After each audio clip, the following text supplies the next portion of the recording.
بسم اللہ الرحمن الرحیم۔ ناظرین، آج کا پہلا ولاگ سحری کھانے کا آخری وقت، یہ ہیڈنگ ہے اور صفحہ ہے 454 یعنی 454۔ بسم اللہ الرحمن الرحیم۔ ناظرین، اردو زبان میں آسان ترجمہ اور تشریح قرآن کریم سورۃ الفاتح سے لے کر سورۃ البقرہ پارہ اول تا پارہ تیسرا رکوع 8واں، معارف القرآن جلد اول۔ رائٹر ہیں اس کتاب کے مفتی اعظم پاکستان حضرت مولانا مفتی محمد شفیع صاحب رحمۃ اللہ علیہ۔ بسم اللہ الرحمن الرحیم۔ الحمد للہ وکفیٰ وسلام علی عبادہ الذین اصطفیٰ۔ قال النبی صلی اللہ علیہ وسلم خیرکم من تعلم القرآن وعلمہ۔ بہترین لوگ وہ ہیں جو خود بھی قرآن پڑھیں، دوسروں کو پڑھائیں، سکھائیں اور لکھائیں۔ سحری کھانے کا آخری وقت، حتیٰ یتبین لکم الخیط الابیض۔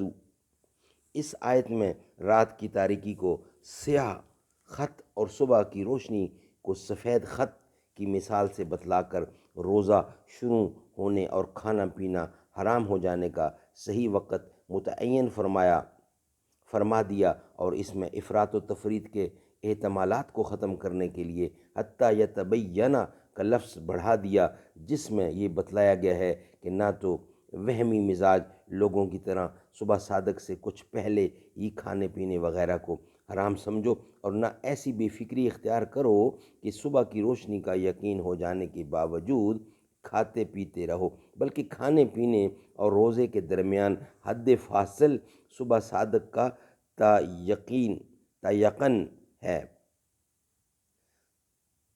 تیقن ہے۔ اس تیقن سے پہلے کھانے پینے کو حرام سمجھنا درست نہیں۔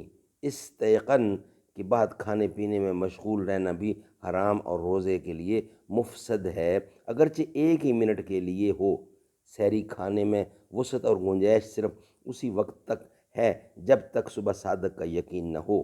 بعض صحابہ کرام کے لیے ایسے واقعات کو بعض کہنے والوں نے اس طرح بیان کیا ہے کہ سحری کھاتے ہوئے صبح ہو گئی اور وہ بے پرواہی سے کھاتے رہے۔ یہ اسی پر مبنی تھا کہ صبح کا یقین نہیں ہوا تھا، اس لیے کہنے والوں کی جلد بازی سے متاثر نہیں ہوئے۔ ناظرین، یہ تھا آج کا پہلا ولاگ۔ انشاءاللہ اس کا بقیہ حصہ دوسرے ولاگ میں شامل کرتے ہیں اور انشاءاللہ آپ تک پہنچائیں گے۔ Vlog number 2۔ محمد جو رو رو دعا مانگتے ہیں، خدا سے خدا جانے کیا مانگتے ہیں۔ خدا جانے کیا شے ہے کہ جس کو خدا سے وہ سجدے میں سر کو جھکا مانگتے ہیں۔ کبھی بیٹھ کر التجا کر رہے ہیں، کبھی ہاتھ اوپر اٹھا مانگتے ہیں۔ الہی کرم کر دے امت پہ میری، وہ کیا اور اس کے سوا مانگتے ہیں۔